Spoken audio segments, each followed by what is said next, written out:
Okay everyone, you're very welcome. Thanks for dropping by. Okay, so in this video I'm doing some underfloor heating. The client wanted to put steel mesh on the floor. Normally when I'm doing it, I will install it on a track system. This one is much harder on the knees, but works every bit as good.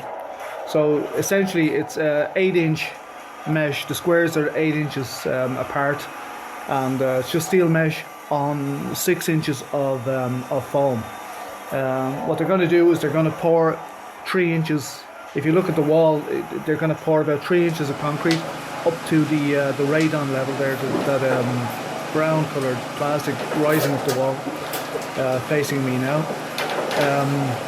So what I'm doing is I'm just bringing this pipe is multi-layer pipe. It's got an aluminium layer. It's PEX, then aluminium, then PEX. It's 16 mil diameter, and I'm just running it up and down these, the lines, if you like, these steel sections. So essentially, it's going to look like the back of a refrigerator when I'm finished. The pipe to my right is the flow in, and the one that's going back down. When I get to the end of this, like a garden hose, you have one end, water going in, and the other end, water coming out. So a bit like that. When I get to the end of the system, then the end of this pipe, and I'm back out of the room, what happens then is I head back to a manifold. So essentially, what happens is that this floor will be given 40 degree or thereabouts hot water, and from the manifold there's a mixing valve back at the manifold. So essentially it's just like a radiator system. It gets a flow in return and then back to a manifold, and that's it. I've made a kind of a dispenser, like a carousel, that I can pull the pipe off, and that's out in the hallway there. But I carry on with this anyway until I'm done, and back up to the manifold setup then. So it's a really easy system, very basic. But when it gets the 3 inches of concrete on it, the slab gets hot, which is really good.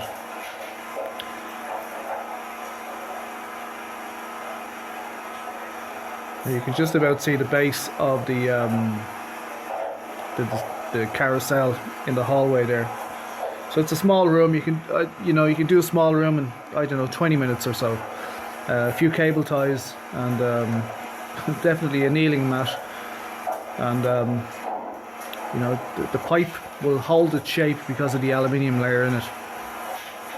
And that's it. On it goes. You can see it just spinning there, the top left hand corner, and it's just something I made myself out of just looks like a cross.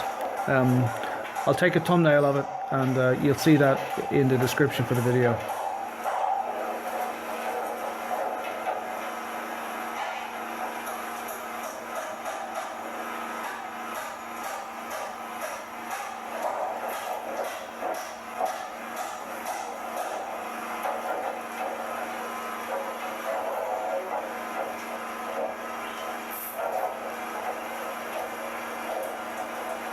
There are, of course, many advantages with underfloor heating, but some disadvantages as well. But the main advantages are that the house remains warm. It's kind of, there's variations, fluctuations in temperature outside. If it goes to minus whatever overnight, you don't know about it because your floor is radiating whatever heat you put into it. So it's a great way of storing heat. But the problem there is if you live in an area where it could be minus 5 at night or something, and then during the day it's very hot.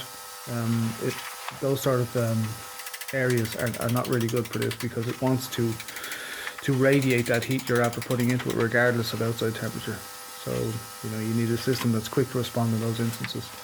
But if you've got a long cold winter and you don't want to know about it, underfloor heating, great way of doing it. At the end of the room there, I don't have enough for 2 rows, so I just wiggle the pipe. There's plenty of concrete in the floor, and plenty of heat coming out of this pipe once you heat the slab. So say that room could be maybe, I don't know, 10 or 11, 12 feet by maybe the same. That's a big radiator when you've got that much concrete at, say, 25 degrees or something.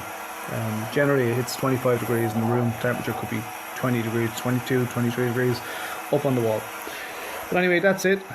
And as always, if you like the video, please comment, subscribe, share, and I'll see you all in the next video. Bye for now.